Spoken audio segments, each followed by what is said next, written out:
Bonjour à toutes et tous. Voilà, on fait un peu le bilan de la semaine. Ça va être la nouvelle version des conversations au coin du feu. Parce que je trouve que c'était important qu'on puisse faire le point à la fin de chaque semaine, essayer de récapituler ce qui s'est passé, ce qui est important. Important pour vous, il faut m'écrire, me le dire. Et moi, je vais essayer de vous dire ce qui est important pour moi.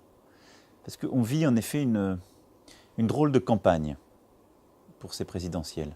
Il y a beaucoup de bruit, beaucoup de fracas, beaucoup de mauvais théâtre. On a commencé la semaine avec un candidat qui prétendait qu'on était en guerre civile le lundi. Le mercredi, il appelait lui-même à manifester contre la justice. C'est quand même une drôle de campagne. On a une candidate qui continue à monter dans les sondages au bénéfice des affaires alors qu'elle-même en subit. Bon, voilà. Tout ça, c'est du bruit, du fracas, de la fureur, diraient certains. C'est un peu triste. Ce qu'il faut faire, je pense, c'est vraiment rester sur le fond des choses et essayer de répondre à la fois au quotidien qui est le nôtre et à nos perspectives communes au futur. C'est pour ça que j'ai voulu présenter cette semaine notre programme, jeudi. Je dis maintenant notre programme, ça me fait un peu drôle parce que pendant des mois, je me suis battu pour dire qu'il fallait essayer de dépasser l'idée d'un programme. Je le crois toujours, hein. Je vous rassure, je n'ai pas changé d'avis là-dessus. Mais il faut accepter parfois de se plier à des règles du jeu, qu'elles soient médiatiques, médiatico-politiques ou autres. Donc il y avait une présomption de manque de sérieux si on ne disait pas « ceci est un programme ». Donc on a sorti un « ceci est un programme » avec en effet les propositions qu'on avait déjà faites pour le pays, toutes celles qu'on voulait continuer à faire, et dans une cohérence qui est récapitulée dans un document qui sera largement distribué. Tout ça est accessible sur notre site, et avec au cœur de ce programme ce que j'ai appelé le contrat avec les Français, qui sont pour moi les chantiers les plus importants. J'ai défini 6 chantiers, qui est le cœur de la transformation du pays, mais où chacun aura un rôle à jouer. Il n'y a pas une personne qui sait pour les autres, mais sur lesquels moi je veux m'engager, sur lesquels je dis je rendrai compte, sur lesquels je veux aussi engager la majorité qui aura à se constituer. Et donc c'est le contrat que signeront toutes celles et ceux qui seront investis par En Marche. Alors, il y a beaucoup de choses qu'on a expliquées dans ce programme, beaucoup de choses qui remontent du terrain. Parce que la méthode qu'on a utilisée depuis le mois de mai dernier, ce qui est vraiment nouveau, c'est à la fois qu'on rassemble aujourd'hui plus de 200 000 Françaises et Français, mais qu'on n'a pas simplement demandé aux gens de venir voter des motions dans des réunions obscures et lever la main pour des choses qui étaient déjà décidées à Paris. Je crois que ça fatigue tout le monde et beaucoup de gens qui sont à En Marche n'ont pas envie de ça. On a demandé aux gens de travailler. Et donc il y a eu d'abord la Grande Marche. On a été interrogé 100 000 Français et Françaises. Et puis il y a eu donc tout ce travail des comités qui a permis de faire remonter de la base un programme. Il y a les comités, il y a les experts, on en a 400, un peu plus même. Il y a eu un travail entre les deux permanent. C'est ce qui fait que quand je suis allé cette semaine au Salon de l'Agriculture, que j'ai présenté notre projet pour l'agriculture, beaucoup de gens me disaient c'est formidable parce que c'est exactement ce qu'on veut, c'est ce que j'ai vécu à tel endroit ou tel autre.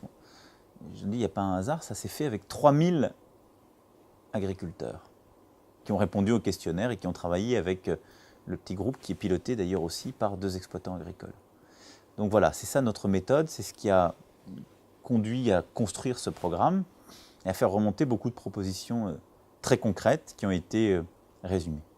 Après, je sais qu'il y a les exigences sur le quotidien, les impatiences, les colères, les incompréhensions, les peurs, les tristesses. Je ne prétends pas tout régler. C'est pas vrai, on peut pas, je ne veux pas faire de fausses promesses, mais il y a beaucoup de colère, de sentiments, de force que je sens quand je suis dans les déplacements. J'étais à Saint-Priest-Torion la semaine dernière. Il y avait peut-être certains d'entre vous qui étaient là. Quand une dame m'a saisi en expliquant qu'elle était au chômage depuis 2 ans, qu'elle n'arrivait pas à retrouver un emploi et qu'on ne la formait pas, ce sont des colères. On entend, faut apporter une réponse à ça. Et c'est aussi ce que notre programme cherche à faire.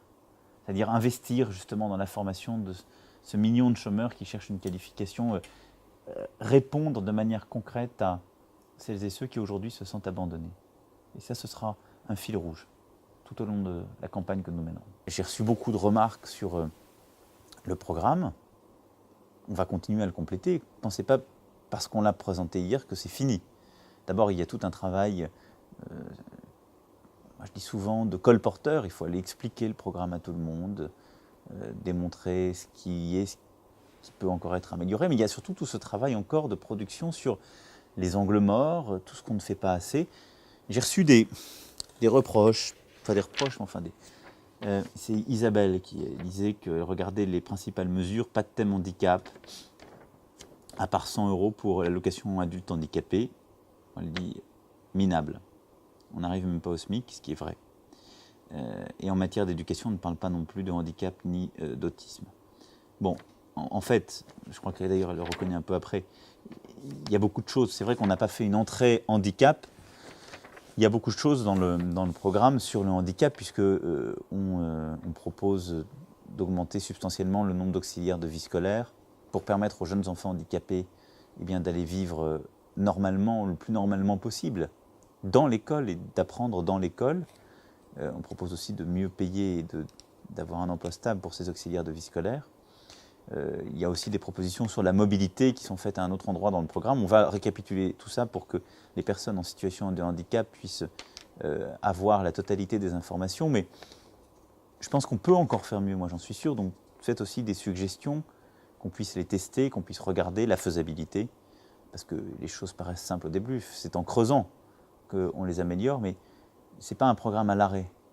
Ce n'est pas un programme fait pour exister dans le jeu médiatique, c'est un programme aussi fait pour notre quotidien. Voilà. Donc vous voyez, tous les messages qu'on a reçus, tout ce qu'on peut se dire et ce qu'on va continuer à se dire durant les prochaines semaines, correspond à peu près en rien à l'essentiel des commentaires politiques qu'on a reçus sur le programme.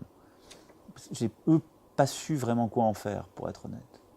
Parce que la plupart des commentaires, c'était de savoir si c'était de gauche ou de droite. Comme s'il fallait forcément nous enfermer dans une boîte. Bon, je vous laisse juge.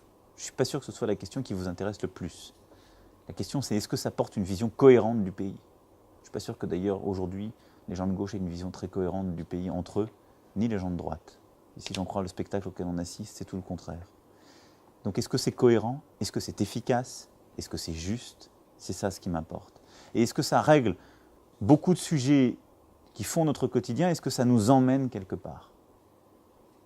C'est à ces questions que je veux répondre avec vous, pour améliorer le quotidien de beaucoup, et surtout pour que tous et toutes puissent vous emmener dans une perspective commune, un avenir partagé. Cet esprit de conquête, ce goût de la conquête que je veux qu'on retrouve, et qui est le vrai esprit français.